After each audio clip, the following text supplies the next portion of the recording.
Hello student, চলে এলাম আজকে নতুন আরেকটি ক্লাস নিয়ে। অ্যাসিড, ক্ষার ও লবণ, ক্লাস 9-এর জন্য খুব গুরুত্বপূর্ণ একটি টপিক। আশা করি সবার ভালো লাগবে। চলো শুরু করছি আজকের ক্লাস, অ্যাসিড, ক্ষার ও লবণ। তো দেখো, অ্যাসিড, ক্ষার ও লবণ জানার জন্য আমাদের সবথেকে প্রথমে জানতে হবে আয়ন সম্পর্কে। আয়ন কি? কোনো মৌল এক বা একাধিক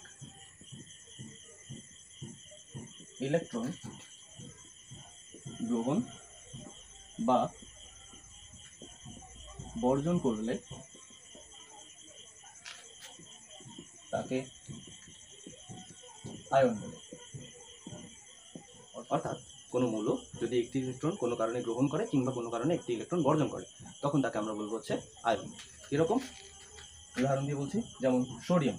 সোডিয়াম যদি আমরা জানি সোডিয়ামের কাছে টোটাল 11টি ইলেকট্রন রয়েছে, তো সোডিয়াম যদি কোনো কারণে একটি ইলেকট্রন বর্জন করে দেয়, তাহলে সেক্ষেত্রে ইলেকট্রনের ঘাটতি অর্থাৎ প্রোটন একটি বেশি হয়ে যাচ্ছে, অর্থাৎ সোডিয়াম প্লাস আয়নে পরিণত হবে।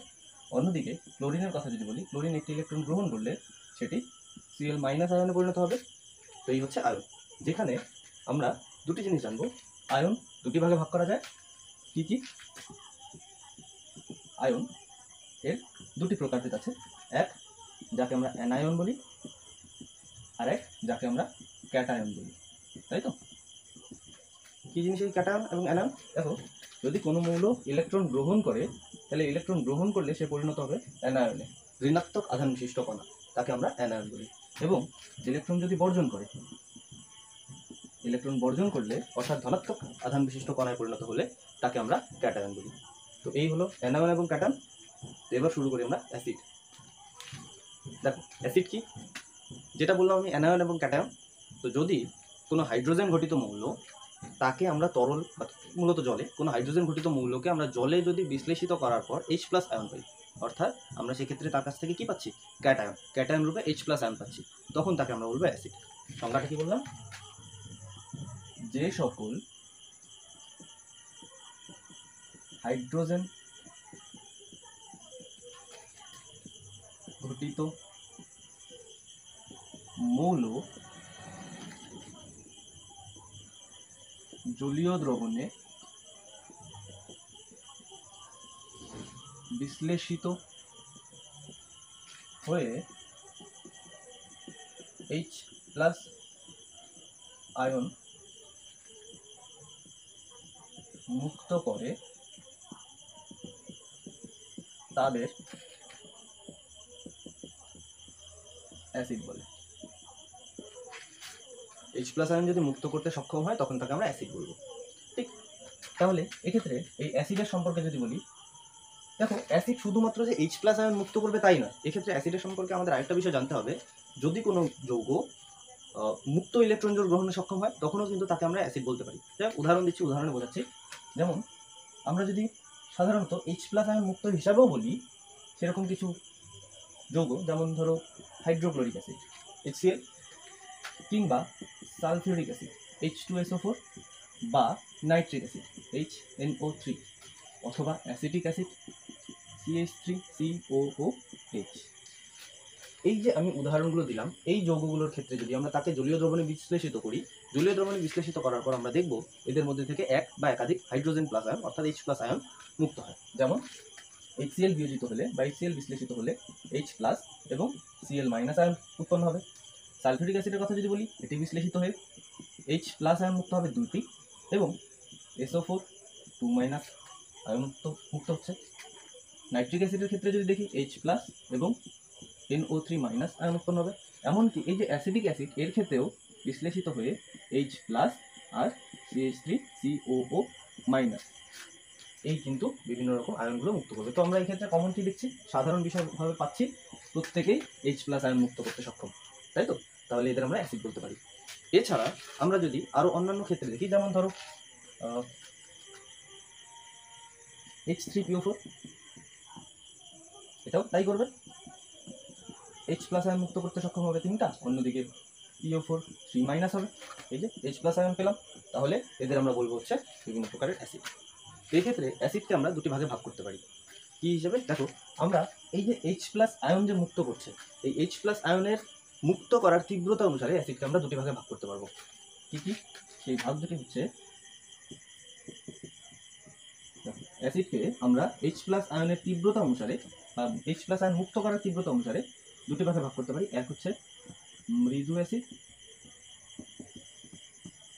এবং তীব্র অ্যাসিড। বোঝা গেল? মৃদু অ্যাসিড এবং তীব্র অ্যাসিড কি হয়, যে সকল যৌগ H প্লাস আয়ন মুক্ত করার প্রবণতা তুলনামূলকভাবে কম হয় তাদের আমরা মৃদু অ্যাসিড বলি। আবার যে সকল যৌগের ক্ষেত্রে দেখা যায় H প্লাস আয়ন মুক্ত করার তীব্রতা অনেক বেশি, তুলনামূলকভাবে বেশি হয়, তাদের আমরা তীব্র অ্যাসিড বলবো। যেমন হাইড্রোক্লোরিক অ্যাসিড, সালফিউরিক অ্যাসিড,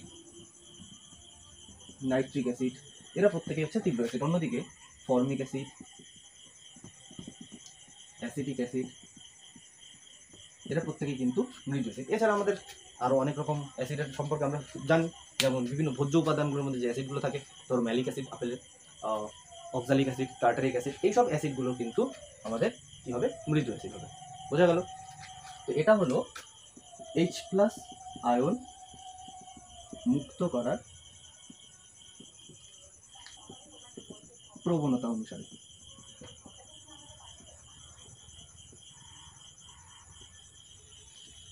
কিন্তু শুধুমাত্র H প্লাস আয়ন মুক্ত করার প্রবণতা অনুসারেই যে আমরা অ্যাসিডকে ভাগ করতে পারি তাই নয়, আমরা অ্যাসিডকে আরও একটা পদ্ধতিতে ভাগ করতে পারি, সেটা হচ্ছে H প্লাস আয়নের সংখ্যা অনুসারে। কি বলুন? H প্লাস আয়নের সংখ্যা অনুসারে আমরা এই অ্যাসিডকে আরও 3টে ভাগে ভাগ করতে পারি। আমি জাস্ট নামগুলো এখানে লিখে দিচ্ছি। কি হবে? যেমন ধরো সেগুলো হবে এক ক্ষারীয় অ্যাসিড, এক ক্ষারীয় অ্যাসিড অর্থাৎ যে সকল অ্যাসিডগুলোর ক্ষেত্রে আমরা দেখছি একটি H প্লাস আয়ন মুক্ত করার প্রবণতা দেখালো। ঠিক আছে, তাহলে বোঝাই গেল। পরবর্তী অংশটা আমি কি লিখব? দ্বিক্ষারীয়, দ্বিক্ষারীয় অ্যাসিড। দ্বিক্ষারীয় অ্যাসিড অর্থাৎ যাদের ক্ষেত্রে আমাদের দেখা যাবে H প্লাস আয়ন মুক্ত হওয়ার প্রবণতা দেখা যাবে দুটি। এবং ত্রিক্ষারীয় যদি বলি, তাহলে ত্রিক্ষারীয় যদি অ্যাসিডের কথা বলি, ত্রিক্ষারীয় অ্যাসিড হবে হচ্ছে যাদের ক্ষেত্রে আমরা দেখব 3টি H প্লাস আয়ন মুক্ত করার প্রবণতা দেখা দেয়। এরকম hydrochloric acid H plus ion 1টি পাওয়া যাচ্ছে, সালফিউরিক অ্যাসিডের ক্ষেত্রে H প্লাস আয়ন 2টি পাওয়া যাচ্ছে, H3PO4 এর ক্ষেত্রে H প্লাস আয়ন 3টি পাওয়া যাচ্ছে। তাহলে বোঝা গেল হাইড্রোক্লোরিক অ্যাসিড একটি একক্ষারীয় অ্যাসিড, সালফিউরিক অ্যাসিড একটি দ্বিক্ষারীয় অ্যাসিড এবং H3PO4 একটি ত্রিক্ষারীয় অ্যাসিড হলো। এছাড়া আমরা যদি বলি নিঃসঙ্গ ইলেকট্রন জোড় গ্রহণ করা হিসাবে অ্যাসিড, তখনও কিন্তু হয়, যেমন কার্বন ডাইঅক্সাইড। এর ক্ষেত্রে আমরা কিন্তু নিঃসঙ্গ ইলেকট্রন জোড় গ্রহণ করার প্রবণতা দেখতে পারি। তাই কার্বন ডাইঅক্সাইড একটা কী হবে, এটিও কিন্তু অ্যাসিডিক হয়। কিন্তু কি জাতীয় অ্যাসিড? এটাকে আমরা বলবো হচ্ছে নিঃসঙ্গ ইলেকট্রন জোড় গ্রহণ করার প্রবণতা অনুসারে অ্যাসিড। বোঝা গেল?